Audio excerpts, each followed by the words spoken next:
지난 시간에 부처님께서 말륜과 붓다에게 이러한 질문을 하고 있는 사람, 말하자면 이러한 것을 문제 삼고 있는 사람들은 도가사를 맞은 사람과 같다. 도가사를 맞고서 도가사를 뽑지 않으려고 하는 사람과 같다. 부처님께서는 우리들이 지금 겪고 있는 모든 생로병사의 괴로움이 무지에서 비롯된다고 보았습니다. 다시 말해서 무명에서 벌어진 사건이라는 것을 깨달았던 것이죠. 여러분들이 이제 12연기를 보면 부처님께서 보리수 아래서 정각을 이루시기 전에 우리는 왜 늙고 병들어 죽는 괴로움 속에 빠져 있는가? 이제 그 이유를 캐묻기 시작하죠. 그래서 그것은 태어났기 때문이다. 태어남이 있기 때문이다. 태어남은 왜 있는 것일까? 무엇에 의존해서 태어남이 있을까? 유가 있기 때문이다. 이런 사유를 해가죠. 이 사유를 제대로 하게 되면 그런 질문을 할 수가 없습니다. 근데 이제 이 연기에 대한 이해가 안 돼 있으니까 자꾸 그런 것들이 문제가 되는 것이죠. 결국 우리가 이제 불교를 철학적으로 공부해 보자고 하는 것은 마지막에 가면 결국 이 12연기를 우리가 바르게 철학적으로 이해해 보자는 것입니다. 결국은 중도가 무엇인가 하는 문제도 그때 가야 제대로 다 드러날 것입니다. 내내 우리는 중도가 문제될 것입니다. 그러나 여기서 이제 한 가지 말씀드릴 수 있는 것은 말륜과 붓다가 가지고 있는 생각, 세계는 영원할까 영원하지 않을까, 이러한 개념들은 전부가 다 이게 이 세계와 나에 대한 올바른 이해를 못하고 있기 때문에 나타난 질문들입니다. 우선 거기에 나타난 명제들을 한번 봅시다. 세계가 무엇일까요? 우리는 단어들, 말하자면 언어를 사용해서 세계를 이해합니다. 아마 이런 이야기를 처음 듣는 분도 계실 겁니다. 무슨 언어를 가지고 세계를 이해해? 내가 보는 건데. 네, 여러분들은 단어가 없는 말은 보지 못해요. 내가 여러분들에게 뭘 봤냐 이렇게 물으면 여러분들은 본 것을 이야기하죠. 그렇죠? 그때 내가 뭘 봤냐 이렇게 물어본 여러분들은 그때 뭐라고 말하죠? 말하잖아요. 대답을 말로 해. 이게 뭐지요? 그렇죠. 내가 이게 뭐죠? 그러니까 컵이라고 했잖아요. 이게 뭐죠? 내가 지금 손 이야기를 하는 게 아니야. 여기에 뭔가 지금 내가 짚고 있어요. 이렇게. 호구?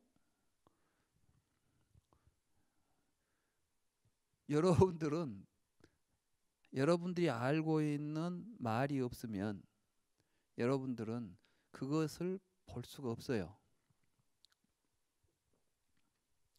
부시맨 영화를 보면 아프리카에 부시맨들이 있잖아요. 그 부시맨들이 비행기를 보고 뭐라고 부르는 줄 아세요? 새라고 불러요. 부시맨들에게는 비행기라는 단어가 없습니다. 그러니까 새라는 단어를 가지고 인식을 해요. 새예요, 그게. 부시맨은 총이 없습니다. 그러니까 뭐 막대기가 하나 있으니까 막대기를 집어들었어요. 그러니까 부시맨은 이걸 가지고 지금 총이라고 생각 안 하고 막대기라고 생각하고 있어요. 그럼 이 부시맨은 이걸 가지고 사냥할 생각을 하겠습니까? 뭐 지팡이로 쓸 생각을 하겠습니까? 부시맨에게는 총이 없기 때문에 총같이 생긴 것은 지팡이 이상의 아무런 의미도 없고 그 이상 사용할 수도 없습니다. 그런데 총 주인은 그걸 보고 놀래가지고 아주 정신없이 도망갑니다. 왜? 저거 맞으면 죽는 줄 아니까. 이게 세계예요. 우리는 마치 세계가 객관적으로 밖에 있는 것처럼 생각하시죠? 여러분들이 말하는 세계라는 것은 여러분들이 알고 있는 단어를 조합해 놓은 것들을 세계라고 불러요. 거기다가 무한하다는 말 하나 붙여놓으면 세계는 무한한 것이 돼요. 무한하지 않다는 말을 거기다 붙여놔버리면 그때부터는 무한하지 않은 세계예요. 이 세계가 무한한지 유한한지는 아무도 보지도 못했고 알 수도 없어요. 다 지금 우리는 어떤 말을 하고 우리들이 쓰고 있는 모든 표현들, 이것들은 언어의 세계 속에서 일어나고 있는 사건이지 실제로 이 세계에 대한 이야기가 아닙니다. 근데 마치 우리는 그것이 객관적인 세계에 대한 이야기라고 생각하면서 자기 말로 만들어진 자기 이야기를 가지고 주장하죠. 그러면 어떤 일이 벌어지죠? 있다, 없다, 맞다, 틀리다, 같다, 이런 내용들이 서로 충돌을 일으킵니다. 이게 모순이고 대립입니다. 이 자리를 떠나는 걸 중도라고 불러요. 그러니까 지금 부처님께서는 세계는 있냐 없냐 이런 논의를 들을 때 저 사람은 세계는 영원하냐 영원하지 않냐 이렇게 다투는 사람들이 정말 세계를 놓고 다투는 문제가 아니라 세계에 대한 자기 생각을 주장하면서 다투고 있는 것이죠. 이해가 되세요? 아니 쉽게 이해 안 돼요. 이거 굉장히 어려운 문제예요. 이게 부처님은 시간과 공간 속에 있는 세계를 이야기하지 않아요. 여러분들은 전부 세계 그러면은 시간과 공간 속에 있는 세계를 보고 있죠. 그러니까 여러분들이 세계에 대해서 물으면은 시간적으로 세계는 영원할까 영원하지 않을까 이 문제가 나오겠죠. 공간적으로 유한할까 무한할까 이 이야기가 나오겠죠. 그런데 실제로 여러분들이 말하는 세계는 시간과 공간 속에 있는 세계가 아니라는 것입니다. 이 이야기가 쉽지 않습니다. 지금 여러분들이 세계를 잘 이해하고 있는 것처럼 이제 생각하실 겁니다. 우주에 대해서 참 이해를 잘하고 계시죠? 우주. 그죠? 근데 여러분들이 알고 있는 우주는 뉴턴이 만들어낸 단어로 된 우주예요. 그러니까 이제 뉴턴이 이야기했던 여러 가지 역학 법칙하고 여러 가지 이제 언어들을 통해서 우리가 세계를 이해하고 있습니다. 그런데 아인슈타인이라는 사람이 새로운 말을 써가지고 우주를 설명하기 시작하니까 여러분들은 못 알아들어요. 이제 왜냐하면 아인슈타인이 생각한 우주는 시간과 공간이 하나로 한 덩어리가 되어 있는 거예요. 이게 시공이라는 말을 써요. 이제 뉴턴이 생각했던 우주는 시간이라는 개념과 공간이라는 개념이 날줄과 시줄처럼 서로 교차한다고 생각하는 개념이에요. 여러분들이 이제 수학 시간에 그 X, Y 좌표 그리죠. 아마 중학교만 들어가면 이제 이때부터 수학 시간이면 항상 등장하는 게 십자가일 거야.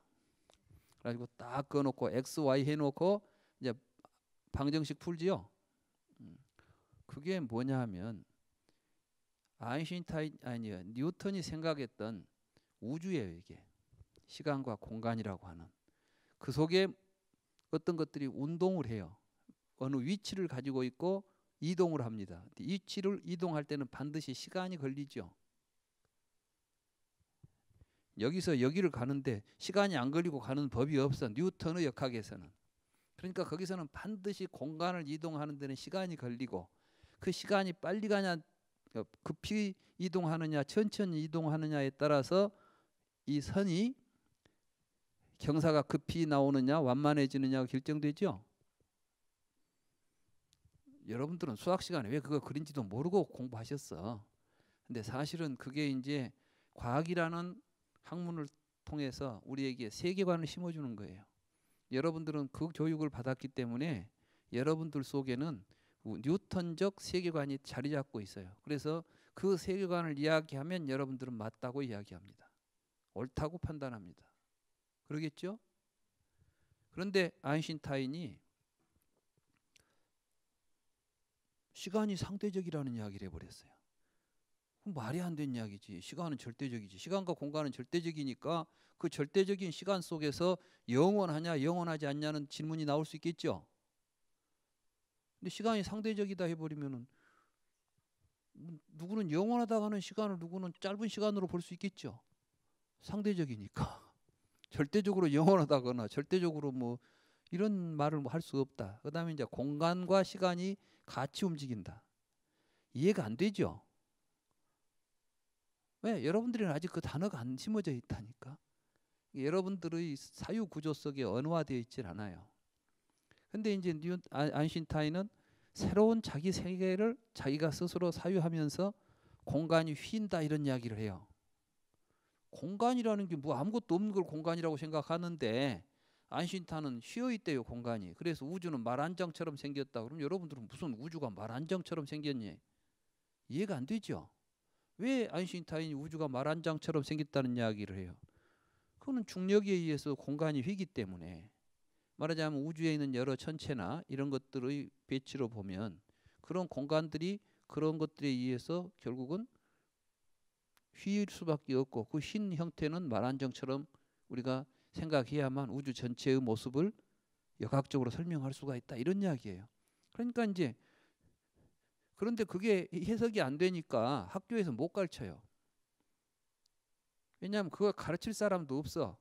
말하자면 아인슈타인을 이해해가지고 학생들한테 가르칠 선생이 없어. 또 그 말해줘도 이해할 학생이 없어. 그러니까 우리가 살고 있는 세상은 아인슈타인이 이미 더 다른 세상을 보고 있어요. 다른 개념을 가지고. 우리는 뉴턴이 가르쳐준 것도 이해하기가 복잡해. 수능 시험 보면 맞은 놈도 있고 틀린 놈도 있고 그래. 그거 보여줘도. 그런데 어떻게 되겠어요? 세계가. 이런 세계관이 나오기 전에는 하나님이 천지를 창조하셨느니라 이 생각 가지고도 다 살았어요. 그때 사람들은 그 생각을 가지고 세계를 이해하고 있었어요. 이해가 되세요? 여러분이 같은 세상에 살고 있는 것 같아도 사람마다 세상이 다릅니다. 자, 이 차원에 사는 세계가 있어요. 그러니까 차원이 달라버리면 세계가 이해가 안 되는 거예요. 날아다니지 못하는 것들은 걸어만 다니는 것들은 이렇게 3차원에 2차원에서만 살아요. 이제 공간을 올라가면 3차원이 전개돼. 공간을 올라다니는 이 3차원의 세계를 보고 사는 존재하고 2차원만 사는 존재하고는 사유 구조가 틀리고 세계가 틀려요. 그럼 세계는 어디에 있겠습니까? 이게 바로 일체 유심조예요. 세계는 우리들은 마음에 있습니다.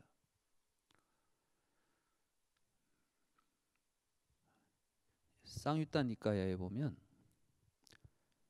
어떤 천신이 하루는 부처님을 찾아와 가지고 혹시 우리가 걸어서 세상의 끝에 도달할 수 있을까요? 이렇게 이제 묻습니다. 그러니까 걸어서 세상의 끝에 도달한다는 것은 무엇이죠? 공간적으로 세계의 끝이 있습니까? 이렇게 묻는 거죠. 그러니까 세계는 유한하냐 무한하냐 이제 있는 물음하고 비슷하게 보이죠. 근데 또 이상하게 이 말에는 대답을 하십니다. 세계는 유한하냐고 묻지 않았어요. 이 사람은. 우리가 걸어서 세상의 끝에 도달할 수 있습니까? 이렇게 물으니까 부처님께서 걸어서는 세상의 끝에 도달할 수 없다. 이렇게 말했어요. 그러니까 이 로이따라고 하는 선인인데 로이따라고 하는 이 천자가 하늘의 천신이 부처님한테 어떻게 그렇게 잘하십니까? 사실은 나는 전생에 그러니까 이제 전생에 나는 굉장히 그 빨리 달릴 수 있는 사람이었다는 거예요. 로이따라고 하는 사람이었는데 근데 이제 얼마나 빨리 달렸냐면 걸음거리가 한 걸음이 동해에서 서해까지 가요. 이 동해에서 서해는 우리 대한민국 동해에서 서해가 아니라 이 수미산을 중심에 두고 사해가 벌어져 있다고 생각하는 인도의 우주관에서 이 세상의 육지의 끝과 끝이에요. 그러니까 대륙의 끝이에요. 그러니까 한 걸음에 동해에서 서해까지 가는 보폭을 가지고 있고 빠르기가 얼마나 빠르느냐? 화살보다 빨라요. 그러니까 엄청난 속도를 가지고 움직일 수 있는 능력을 가졌는데 그때 자기가 100년을 살았어요. 100년. 100년 동안을 밥 먹고 잠자는 거 뭐 이런 거 빼놓고는 계속 걸어갔다는 게 세간의 세상의 끝을 한번 가보려고. 근데 죽을 때까지 가도 세상의 끝이 안 나와서 죽고 이제 천자로 다시 태어났다는 거예요. 그런데 그러고 보니까 걸어서는 도저히 갈 수 없다는 걸 알았습니다. 이런 이야기를 합니다. 그러니까 근데 어떻게 부처님은 가보지도 않고 어떻게 그걸 아셨습니까? 걸어서 갈 수 없다는 사실을 어떻게 아셨습니까? 이렇게 이제 묻는 거죠.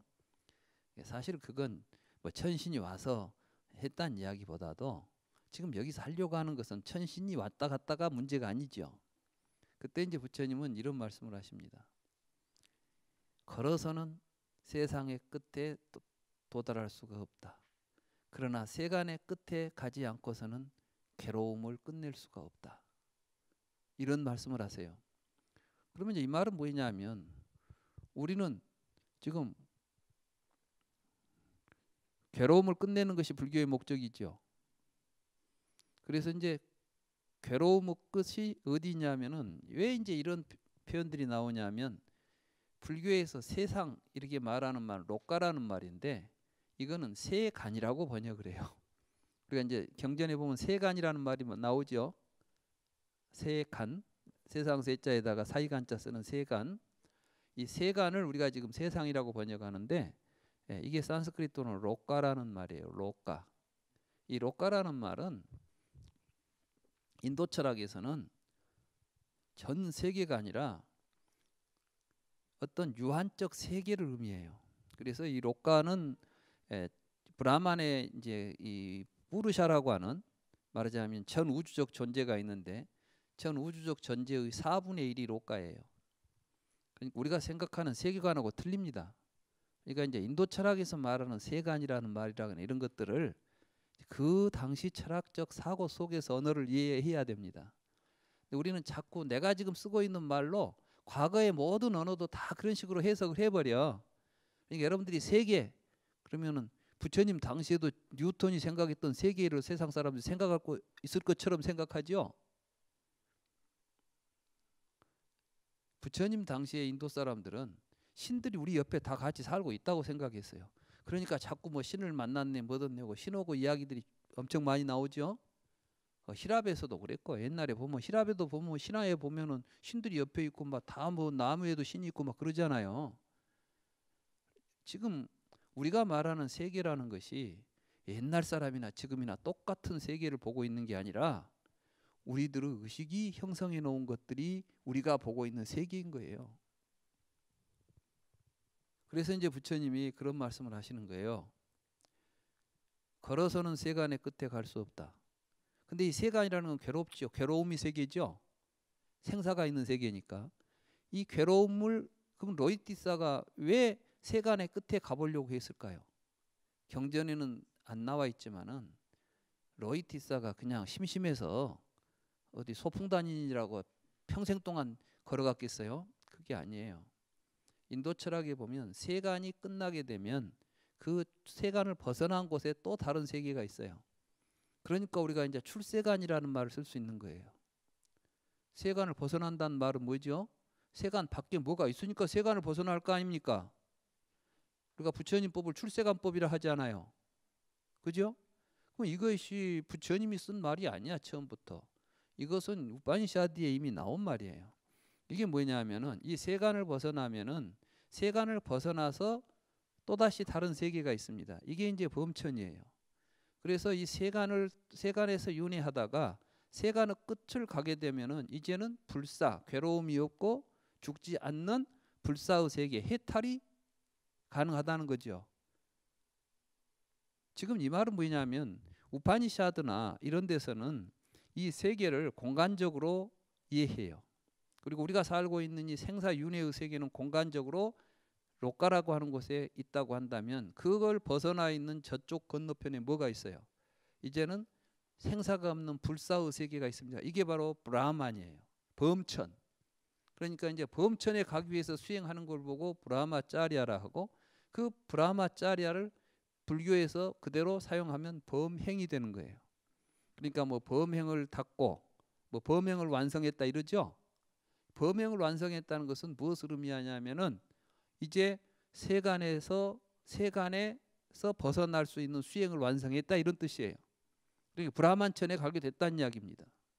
불교에서도 브라만천 이야기를 하는데 이때 불교에서 이야기하는 이 세간을 벗어나는 이 브라만천은 브라만교에서 말하는 것과는 차원이 다르다는 사실을 알아야 돼요.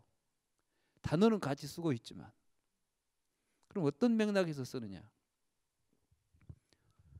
브라만교에서는 공간적으로 초월해 있기 때문에 발빠른 사람은 한 생에 갈 수도 있겠죠. 아까 로이티사처럼 발빠른 사람은 갈 수 있겠잖아요. 근데 로이티사가 가려고 보니까 가도 안 나오더라는 거야. 부처님한테 와서 그걸 물었다는 것이에요. 지금 부처님하고 천신들하고 앉아서 이야기한 이야기가 경전에 기록됐다고 보십니까? 저는 그렇게 안 봅니다. 그건 지금 그걸 통해서 전해주려고 하는 메시지가 있어요. 브라만교에서 말하고 있는 출세간이라는 것은 거짓이다. 다시 말해서 천신, 말하자면 엄청난 속도를 가지고 이동할 수 있는 사람이 평생 가도 못 가는 곳이 어디가 있단 말이냐. 그러면 우리가 정말 벗어나야 될 세간은 어디에 있는 것일까? 그때 부처님이 이렇게 말씀하셔요. 나는 의식이 있고 살아있는 한길 몸속에 있는 세간을 이야기한다. 그리고 그 한길 몸속에 있는 세간을 벗어나라고 한다는 거예요. 그러니까 세간의 끝은 어디가 있어요? 시간 공간 속에 있어요. 우리 마음속에 우리가 만들어 놓은 세계가 있어요. 우리는 모두가 다 이렇게 우리 마음속에 세간을 하나씩 지금 담고 살아요. 그걸 세상에 비춰놓고 밖에 있다고 보고 산다고요. 이걸 화엄경에서 일체유심조다 이렇게 말씀하신 거예요. 그러니까 불교는 처음부터 부처님이 말씀하신 세계는 몸 밖에 있는 세계를 이야기하는 게 아니라 우리들이 지금 세간을 하나씩 만들어 놨는데 그 세간은 똑같겠어요? 각자 다르겠어요? 각자 다릅니다. 근데 그걸 바깥에 있는 하나의 세계라고 주장하면서 그걸 가지고 기냐 짧냐 넓냐 좁냐 이런 이야기 하고 있으면 이게 지금 말이 되는 이야기입니까? 그 대꾸가 되겠어요? 지금 부처님은 지금 그 사람들이 어째서 저런 이야기를 하는지를 알고 있죠. 우리들에게 생사는 왜 나타나느냐? 여러분들이 이 세계를 시간과 공간 속에 있다고 보고 그 속에 내가 태어났다고 생각하니까 생사가 벌어집니다. 그렇지 않아요? 여러분들이 태어났다 할 때는 반드시 언제 어디서 태어났죠? 생가가 있고 생시가 있잖아. 태어난 집이 있고 태어난 때가 있죠. 죽을 때는 언제 어디서 죽지요? 그러니까 여러분들이 지금 생사는 어디서 벌어지죠? 시간과 공간 속에서 벌어지지 않아요? 맞죠? 그리고 그것은 여러분들이 지금 어떻게 생각합니까? 내 밖에 있다고 생각하죠? 내 밖에 있는 세상에 내가 와가지고 갑자기 어디로 가는 것 같아. 참 그 생각도 해괴망측한데도 불구하고 반성 없이 보면 그러니까 꼭 어디서 온 것 같아. 그러니까 어디서 왔냐 하니까 이제 전생에서 왔대. 전생 어디서 그런데 전생 어디서 오려면은 시간만 따질 것이 아니라 공간을 따져야 되잖아요. 근데 사람들이 또 공간은 안 따져. 어디서 왔는지는 모르겠는데 과거라는 시간에서 왔어. 또 가면 내세로 간대. 어디로 간지는 모르겠어. 다음 세상으로 가는 게 시간만 이야기해 지금 자꾸. 굉장히 혼란스러운 이야기들 하고 있는 겁니다. 조금만 따져보면 말도 안 되는 소리를 가지고 윤회를 이야기하고 있고 근데 그것이 사실인 것처럼 믿고 그 속에서 빠져 있고 사실은 종교가 다 그런 거 아니에요. 종교가 다 뭐 내세 팔고 이런 거 팔아가지고 겁주고 다음 생에 가서 벌 안 받으려면은 돈 많이 내라 하잖아.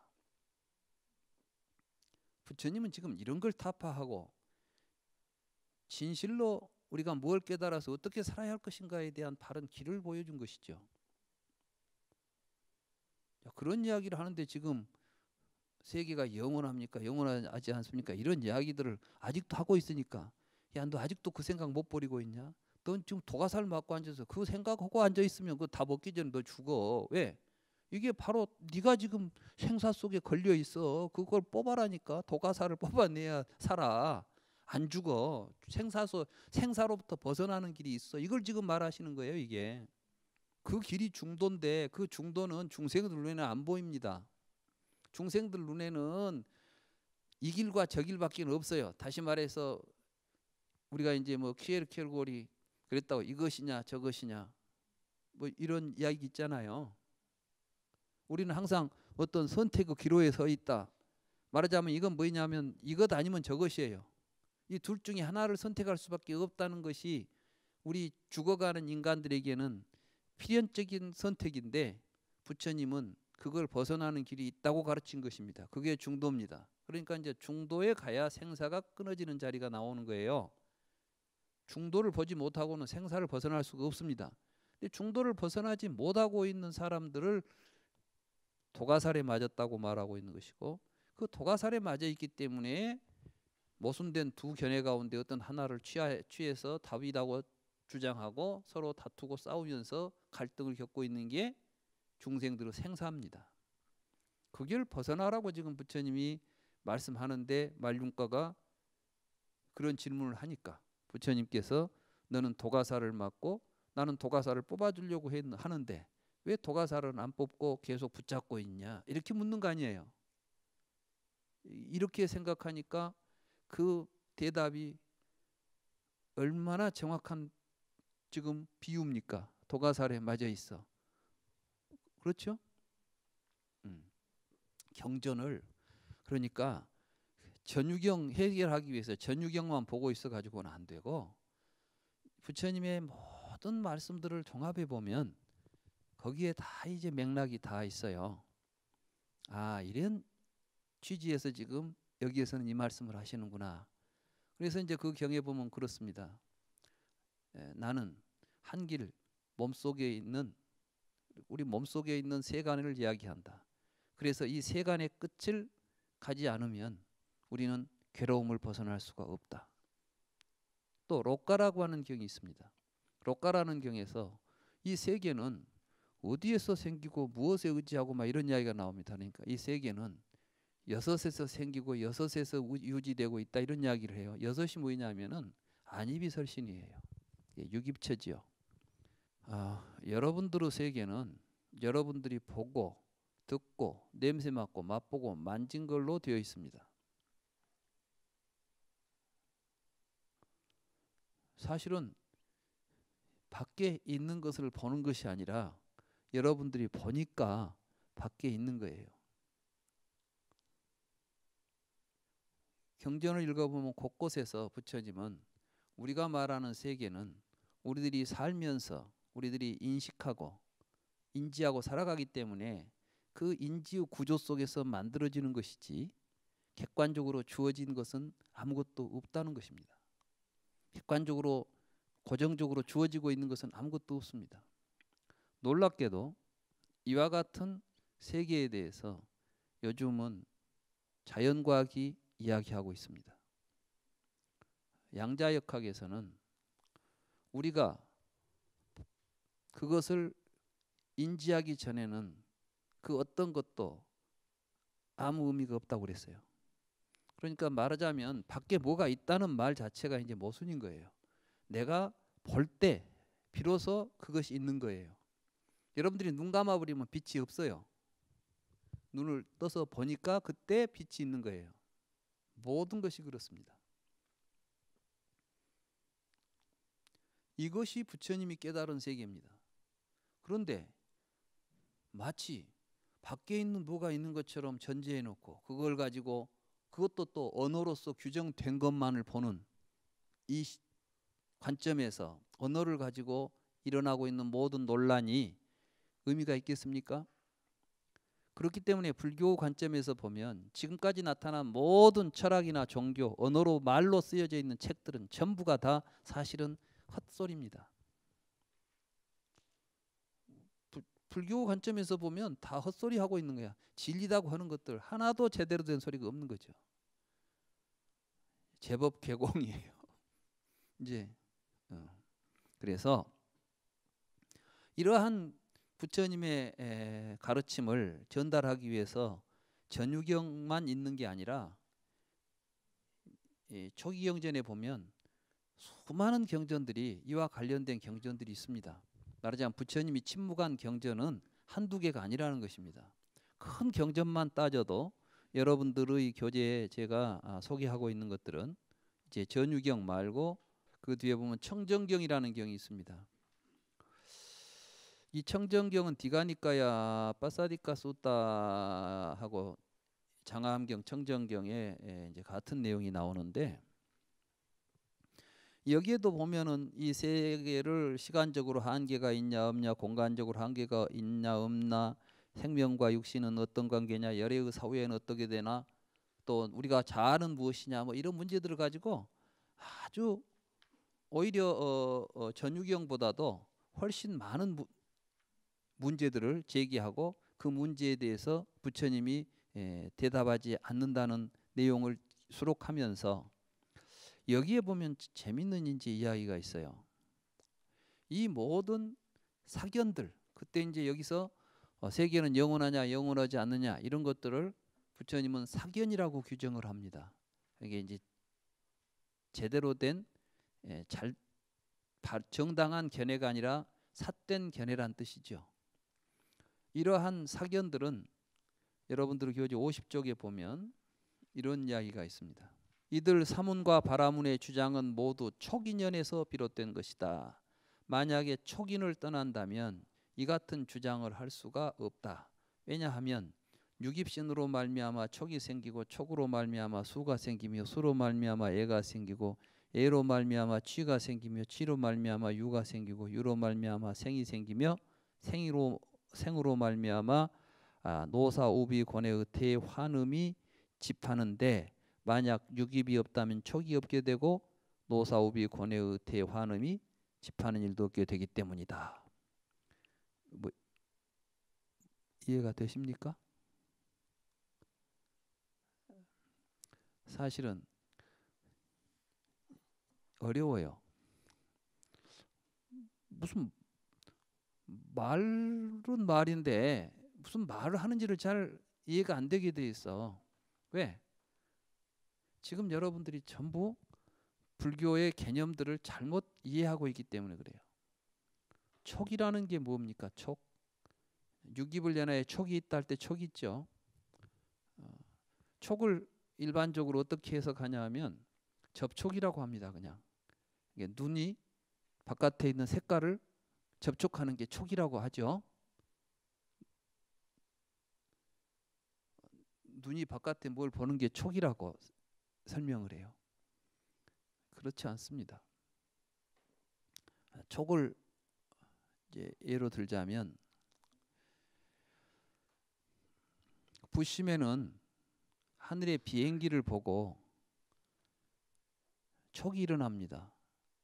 그런데 부시맨이 일으키는 촉은 비행기를 접촉하고 있겠어요? 새를 접촉하고 있겠어요? 예? 그래요. 지금 부시맨은 새를 보는 거예요. 왜 비행기를 못 보고 새를 보죠?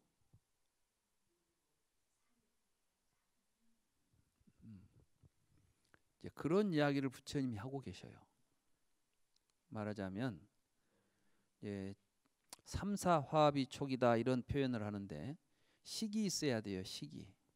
식이라는 건 뭐냐면 여러분들의 의식 속에 비행기라는 내용이 있어야 여러분은 바깥에 비행기를 접촉할 수가 있어요. 경험할 수가 있다고 볼 수가 있어요.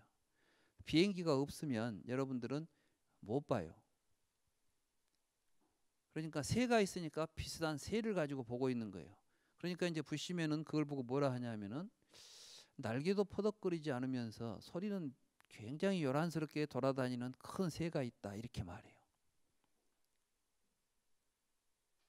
이런 걸 촉이라고 그래요. 그러니까 이 촉이 다르니까 그 촉에 의해서 이루어지는 세계의 내용이 같겠습니까? 다르겠습니까? 다를 수밖에 없겠죠. 그렇게 만들어놓은 세계를 가지고 스스로 사람들이 객관적인 것에 대한 이야기인 것처럼 서로 논의한다면 이게 말이 되겠습니까? 안 되겠습니까? 여러분들이 말하는 세계는 영원하다, 육체, 영혼, 뭐 여러분들이 쓰는 단어들이 다 여러분의 촉에 의해서 만들어진 것들이에요. 이 이야기는 어디서 하냐면 존재론에서예요. 그러니까 이제 뒤에 가면 불교의 존재론적 불교의 존재론 있죠. 이 존재론에 가면 이게 이제 연기예요. 사실 이 세상에 우리가 말하는 모든 것들은 우리는 마치 이 세상에 누가 만들거나 또는 무엇으로 만들어진 것이라고 생각하지요.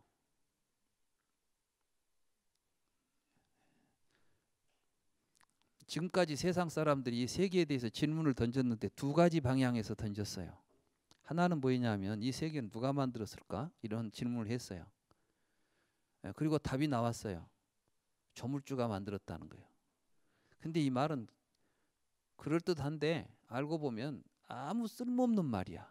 왜냐하면 조물주라는 말이 뭐죠? 뭘 만든 사람을 조물주라고 그래. 그러니까 만든 사람이 만들었다는 답을 해놓는 거예요. 누가 만들었을까 물어놓고 만든 사람이 만들었다고 답을 만들어놨어요. 그래놓고는 됐다 그리고 만족하고 있어요 지금. 그게 기독교예요. 그러니까 천지를 창조하신 조물주 하나님 그러죠. 그래놓고 이제 조물주라고만 하기가 그러니까 이름을 하나 붙였어 이제 여호와 이렇게. 그럼 여호와라는 이름이 붙었다고 해서 뭐 조물주라는 내용이 달라졌습니까? 그런데 또 이제 어리석은 사람들이 이름이 다르면 또 싸워요 이제. 조물주는 여호와다. 아니다 알라다. 뭐 조물주는 또 뭐 딴 신이다. 신의 이름만 달라도 내용이 같아. 브라만이다. 브라만은 브라만이라고 부르니까 브라만교. 뭐 여호와라고 부르니까 뭐 예수교. 그렇습니까? 그러고는 이제 서로 꼴을 못 봐. 서로 싸워 있지. 우리 신이 맞다고. 이게 지금 정신이 제대로 된 사람 같으면 그런 짓을 해야 되겠습니까? 말도 안 되는 질문을 던져놓고 거기에 말도 안 되는 대답을 만들어 놓고 지멋대로 이름 붙여놓고 다른 이름을 가졌다고 서로 싸우고 죽이고 우리 인류가 굉장히 인간들이 영리하고 대단한 것처럼 보이는데 사실은 지금까지 인류 역사가 그런 정도였어요. 지금도 그 짓 하고 있잖아요. 종교가 다르다고 서로 싸우고 다투고. 이제 그러니까 누가 만들었는지를 어떻게 안단 말이냐. 또 누가 만들었느냐라고 물으려면 먼저 만든 자가 있다는 것을 확인해야 되겠죠.